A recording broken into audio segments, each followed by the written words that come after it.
Hello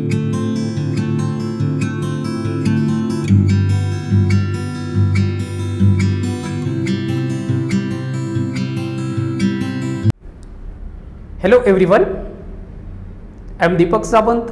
Welcome you to my channel toppers biology. और toppers biology की जो हमारी आरंभ बैच है इसमें भी आप सबका बहुत बहुत स्वागत है। जैसे बेटा आप जानते हो कि जो हमारी आरंभ बैच है it is exclusively batch for standard 11-12 biology for NEET. और इसी सीरीज में आज हम बात करेंगे standard 12 second chapter sexual reproduction in flowering plant. So sexual reproduction in flowering plant में आज का जो हमारा टॉपिक है that is the pollen pistil interaction. So today topic is very important. Why it is very important? It is very short topic, बहुत ही छोटा सा प्यारा सा टॉपिक है। But before understand the fertilisation, fertilisation के बारे में हम नेक्स्ट वीडियो लेक्चर में डिस्कस करेंगे। So to understand the fertilization, you have to understand the relationship between pollen and pistil. Means के there is some specific interaction between pollen and pistil. So today topic is pollen pistil interaction. So बच्चों, जैसे हमने last video lecture में, in last video lecture we had discuss about pollination. अगर किसी भी बच्चे का वो टॉपिक पोलिनेशन अगर मिस हो गया है या आपने नहीं देखा है या आप नहीं जानते हो कि व्हाट इज पोलिनेशन, सो नीचे डिस्क्रिप्शन में मैंने उसकी लिंक दी हुई है। सो आप उस लिंक के थ्रू उस टॉपिक को आप देख सकते हो या तो वो वीडियो लेक्चर आप देख सकते हो। फिर भी हम यहाँ पे थोड़ा रिवाइज कर लेते हैं, जिसे हम समझते हैं कि व्हाट इज पोलिनेशन। पोलिनेशन क्या होता है? तो pollination means transfer of pollen grain from anther of a flower to the receptive surface of a stigma of the flower. So this process is known as a pollination. इस process को हम बोलते हैं pollination. अब जैसे देखो बेटा, हमने यहाँ पे क्या देखा कि पोलिनेशन क्या होता है। तो पोलिनेशन मतलब समझ लो कि हम एक एग्जांपल लेते हैं कि सपोज ये हमारा स्टिग्मा है जो कार्पेल के अंदर होता है। Carpel that is the female reproductive organ in a angiosperm या तो फ्लावरिंग प्लांट। जो फ्लावरिंग प्लांट होते हैं उनमें जो फीमेल रिप्रोडक्टिव ऑर्गन होता है, so that female reproductive organ is known as a carpel या तो pistil. So this is the stigma, इसको हम बोलते हैं स्टिग्मा। और समझो कि ये हमारा स्टेमेन है, that is the male reproductive organ. अब ये जो स्टेमेन होता है उसका जो फ्री एंड होता है उसको हम बोलते हैं एंथर।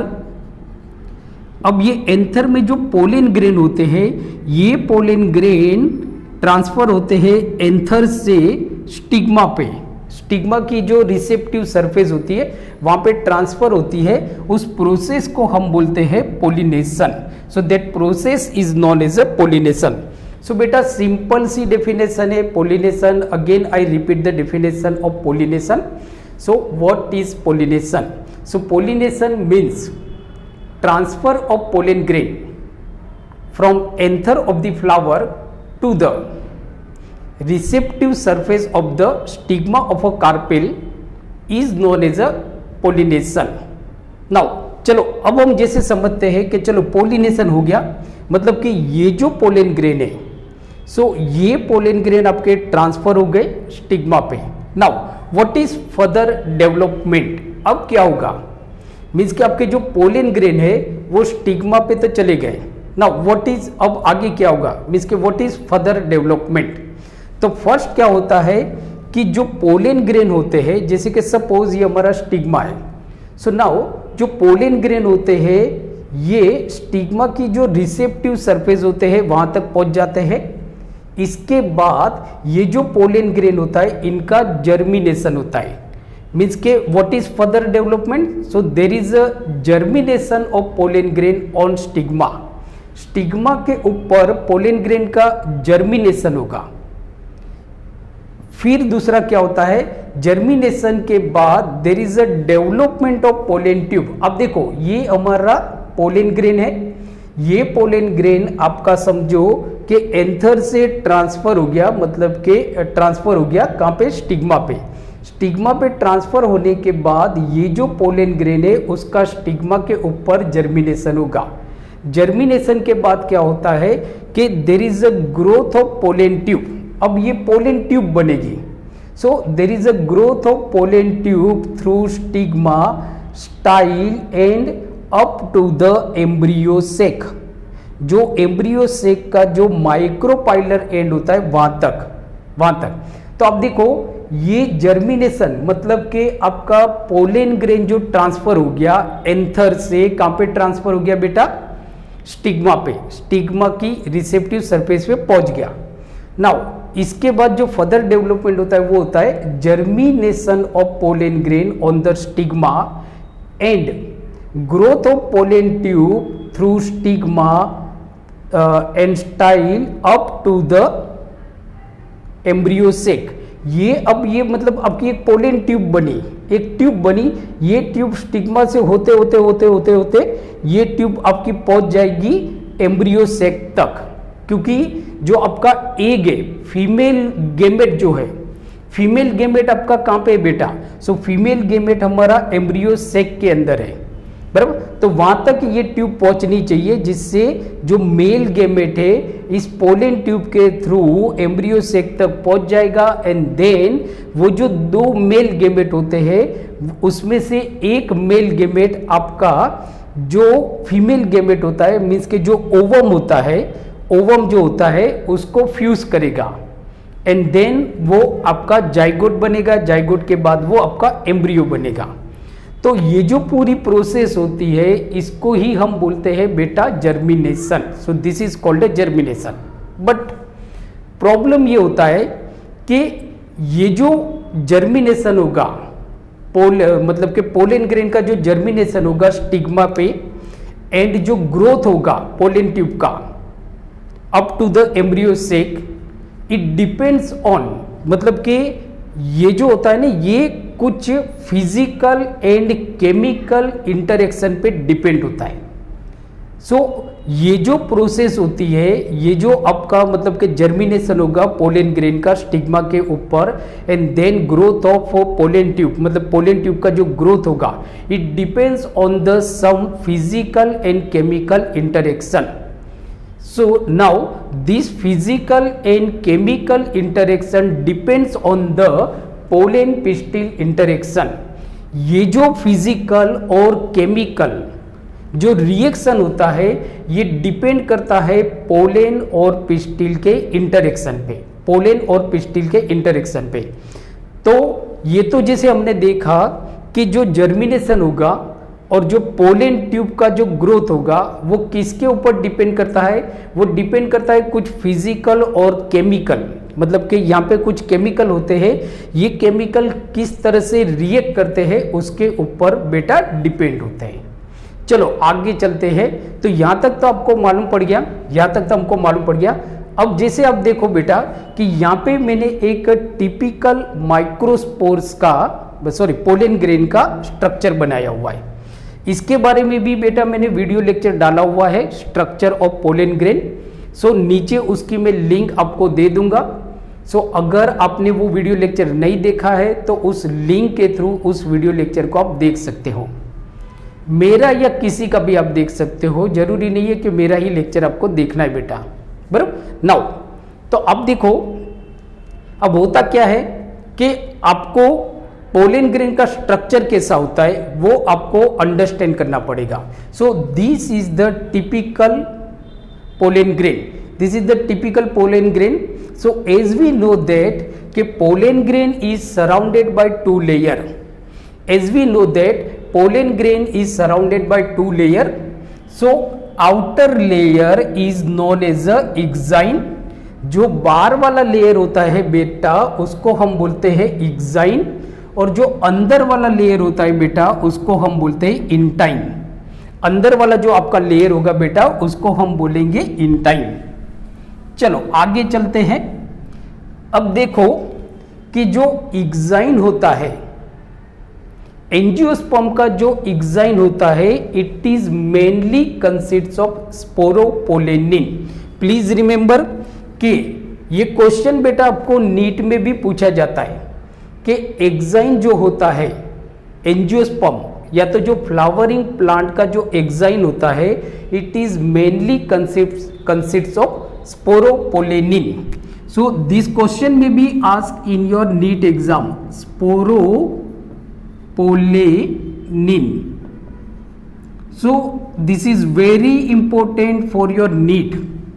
प्लीज रिमेंबर कि exine of angiosperm is mainly consists of sporopollenin. Exine of angiosperm is mainly consists of sporopollenin. Exine जो होता है, आउटर लेयर माइक्रोपोर्स का जो बाहर वाला लेयर है, उसको हम बोलते हैं एग्जाइन। और ये जो एग्जाइन होती है, ये आपकी किससे बनी है? स्पोरोपोलेनिन से। नाउ अब ये जो एग्जाइन का जो लेयर होता है बेटा, उसमें कुछ कैविटी होती है, तो याद रखना है there is cavities in the layer of exine. आप देखोगे कि एग्जाइन जो लेयर होता है, उसमें कैविटीज होती है, उसमें कैविटीज होती है। और ये जो कैविटी होती है, ये कैविटी कुछ स्पेसिफिक प्रोटीन, ग्लाइकोप्रोटीन, एलर्जेंस और लिपिड से भरी हुई होती है। सो बेटा यहां से आपको क्वेश्चन पूछा जाएगा। सो मैं यहां पे लिखता हूं बेटा, सो प्लीज आप इसको लिखते जाइए क्योंकि ये नीट के लिए बहुत ही इंपॉर्टेंट है बेटा। सो होता क्या है कि एग्जाइन में कुछ कैविटी होती है, मीन्स कि हम ऐसा बोल सकते हैं कि देर इज या तो there are cavities. There are cavities कहां पे होती है ये cavities? So there are cavities in the layer of exine. Exine का जो लेयर होता है, ये जो आपका लेयर है, यहां पे कहीं कहीं पे बेटा कैविटी होगी। कैविटी का मतलब होता है बेटा खड्डा। हम अगर प्योर हिंदी में अगर हम बोलते हैं तो कैविटी मीन्स गड्ढा। तो ये जो गड्ढा अब देखो मतलब खड्डा है, तो वो किसी न किसी चीज से तो भरा होगा। सो दीज कैविटीज या तो दिस कैविटी आर, ये जो कैविटी होती है, दे आर फील्ड विथ, मैं यहां पे लिख रहा हूं, प्लीज आप लिखते जाइए कि these cavities are filled with some specific protein, कुछ स्पेसिफिक प्रोटीन जिसको मतलब हम एंजाइम्स भी बोलते हैं। तो ये जो कैविटी होती है बेटा, ये कुछ स्पेसिफिक प्रोटीन से भरी हुई होती है। मतलब कि these cavities are filled with some specific protein, glycoprotein,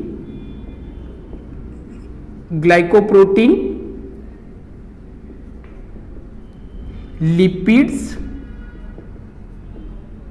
and allergens.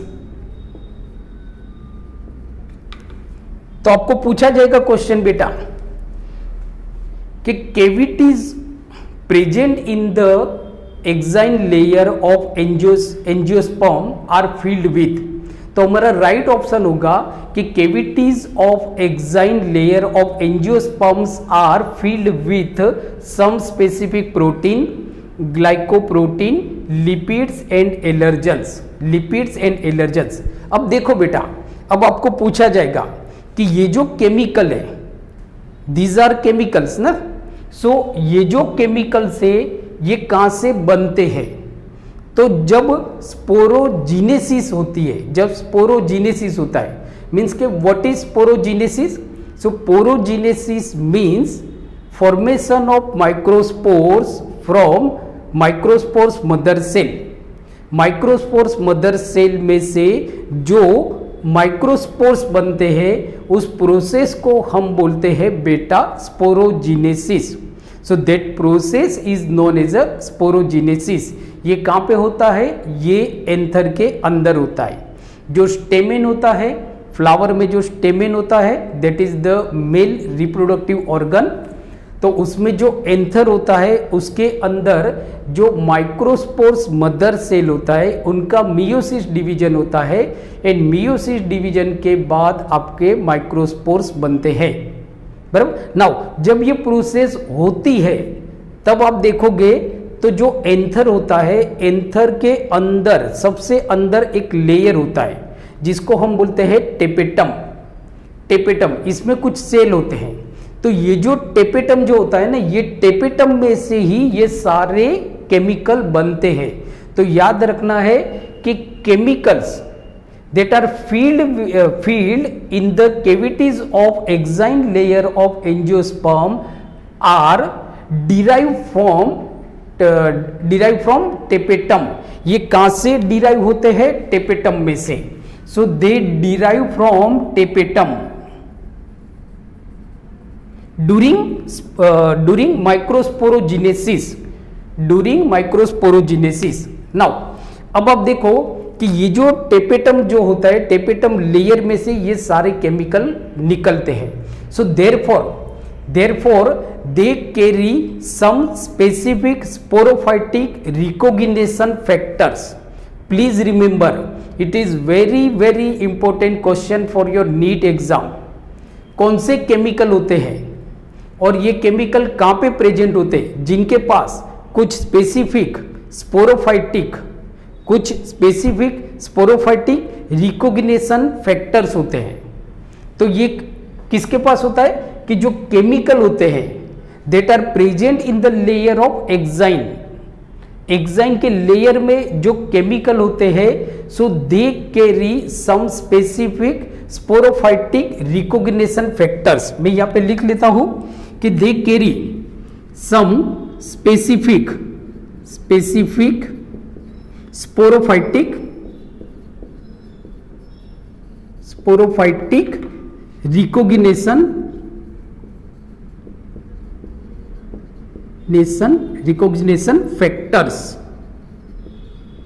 Factors. So please remember, ये बहुत इंपॉर्टेंट पॉइंट है बेटा आपके लिए कि chemical that are present in the layer of exine of angiosperm, so they carry some specific sporophytic recognition factors। so it is very important for your NEET exam। NEET की exam के लिए बहुत ही ज्यादा बेटा इंपॉर्टेंट है। so therefore आप देखोगे तो ये जो केमिकल होते हैं, जैसे स्पेसिफिक प्रोटीन है आपका, ग्लाइकोप्रोटीन है, लिपिड्स है और एलर्जन से।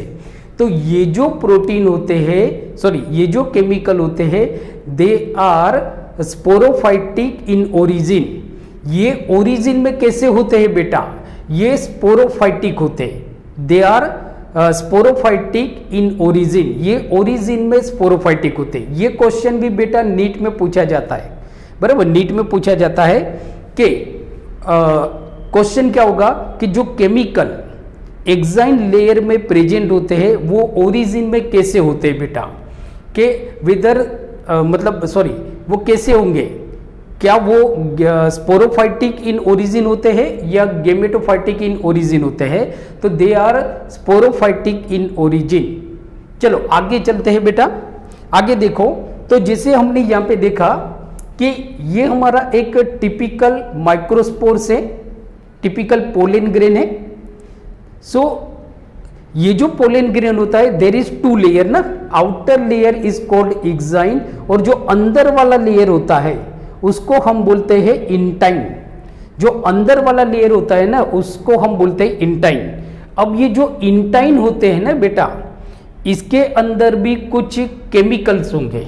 ये जो इंटाइन होते हैं, जैसे हमने देखा एक्साइन के अंदर आपके ये केमिकल होते हैं, कुछ स्पेसिफिक प्रोटीन होता है, मतलब कि एंजाइम्स होते हैं, ग्लाइकोप्रोटीन, लिपिड्स एंड एलर्जन। ये कहाँ पे होते हैं? एक्साइन लेयर में, जो बार वाला लेयर है उसमें। तो अंदर वाला जो लेयर है इंटाइन, उसमें भी आपका कुछ केमिकल होते हैं।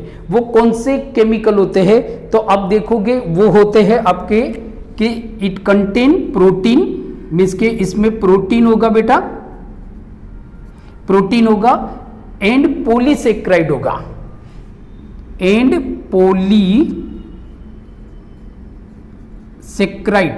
पॉलीसेक्राइड्स और आपके पॉलीसेक्राइड्स होंगे, सेक्राइड्स। सो प्लीज रिमेंबर कि जो इंटाइन लेयर है, कहां पे है? Intine layer of microspores means के pollen grain of angiosperm. So it contain protein and polysaccharides. ये जो प्रोटीन और पॉलीसेक्राइड्स होते हैं ये किसके होते हैं? जो हैप्लॉइड स्पोर्स होते हैं। Please remember, so intine contain या तो there is some chemical like protein and polysaccharides of haploid spores. Haploid spores होते हैं of haploid spores. So obviously ये लोग नेचर में ओरिजिन में कैसे होंगे बेटा? तो याद रखना है कि ये जो प्रोटीन होते हैं और ये पॉलीसेक्राइड होते हैं ये कहां से आते हैं? हैप्लॉइड स्पोर्स में से। हैप्लॉइड स्पोर्स के प्रोटीन और पॉलीसेक्राइड्स होते हैं। Therefore they are gametophytic in origin.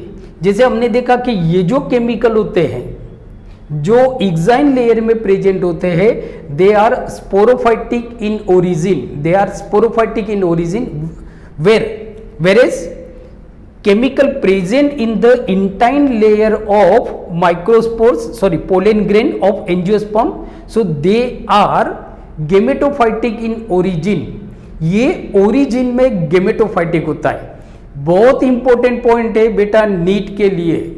So please इसको लिखते भी जाइए, आपके लिए काफी इंपॉर्टेंट हो सकता है। आपकी जो बोर्ड की एग्जाम है जिसमें आपके ऑब्जेक्टिव टाइप क्वेश्चन पूछे जा सकते हैं उसमें भी ये क्वेश्चन पूछे जा सकते हैं। आपकी जो स्पेसिफिक जो आपकी सेट की एग्जाम होती है उसके लिए भी ये क्वेश्चन मीन्स के ये जो पॉइंट है इंपॉर्टेंट है। और ऑब्वियसली नीट के लिए तो ये पॉइंट आपके लिए काफी मायने रखते हैं, काफी मायने रखते हैं। चलो आगे देखो, तो ये तो चलो हमने समझ लिया एक्साइन और इंटाइन, एक्साइन और इंटाइन। अब जैसे हमने देखा कि भाई जो माइक्रो जो पोलन ग्रेन होते हैं उनमें कौन कौन से केमिकल प्रेजेंट होते हैं, कौन कौन से केमिकल प्रेजेंट होते हैं वो हमने देखा। और ये केमिकल कहाँ पे प्रेजेंट होते हैं वो भी हमने देखा। अब जैसे आप देखो कि जो एंजियोस्पर्म होता है उसका जो स्टिग्मा होता है, जैसे हमने देखा था स्टिग्मा मतलब क्या होता है कि जो फ्लावरिंग प्लांट होते हैं उनका फ्लावरिंग प्लांट या तो जो एंजियोस्पर्म होते हैं उनका जो फ्लावर होते हैं उनमें जो फीमेल रिप्रोडक्टिव ऑर्गन होता है उसको हम बोलते हैं कार्पेल या तो सॉरी पिस्टिल, कार्पेल या तो पिस्टिल बोलते हैं। अब ये जो कार्पेल या तो पिस्टिल होता है तो उसका जो फ्री एंड होता है, फ्री एंड होता है उसको हम बोलते हैं स्टिग्मा। और जो बजल सोलो फूला हुआ पार्ट होता है नीचे की तरफ एक फूला हुआ पार्ट होता है उसको हम बोलते हैं ओवेरी।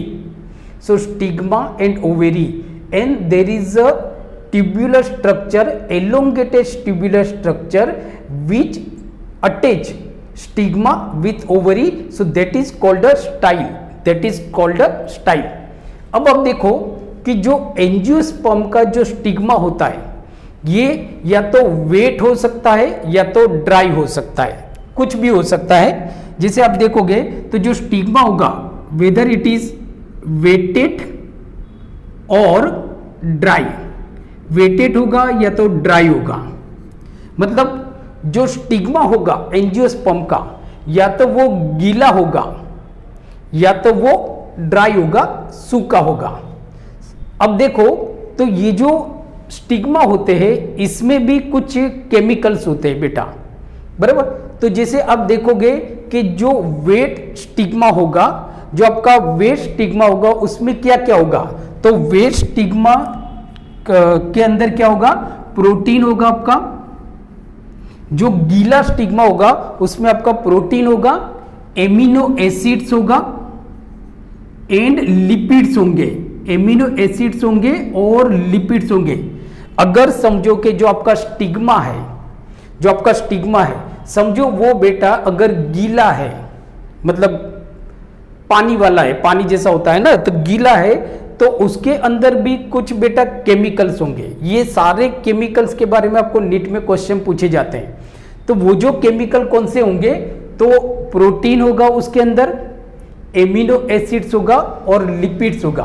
बट ये सारे प्रोटीन है आपका, एमिनो एसिड्स है and lipids, so they are in the form of floating, means के they are in the form of floating in solution, means के sorry they are in the form of free floating in the solution.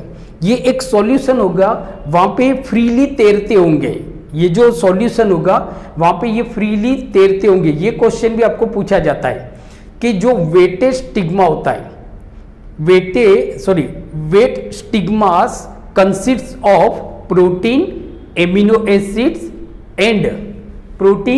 Acids and lipids in the form of free floating in the solution, in the form of free floating in the solution, solution में होगा। और समझो अगर ये dry होगा, सूखा होगा, तो सूखा होगा ना, तो इट कंटेन, अगर सूखा स्टिग्मा होगा मीन्स के dry stigmas, so dry stigmas contain hydrated layer of protein, hydrated layer of protein, बराबर, कार्बोहाइड्रेट एंड लिपिड्स, अगर जो स्टिग्मा होगा वो सूखा होगा, सूखा हुआ, बराबर, नॉट गीला, सूखा, तो अगर सूखा स्टिग्मा होगा तो it contain hydrated layer of protein, this is very important for your NEET exam, so it contain hydrated layer of protein, carbohydrate and lipids, protein, carbohydrate and lipids. So जैसे बेटा हमने देखा यहां पे कि there are some chemicals in the pollen grain, आपने देखा कि पोलन ग्रेन के अंदर भी कुछ केमिकल होते हैं और जो स्टिग्मा होते हैं उसमें भी कुछ केमिकल्स होते हैं।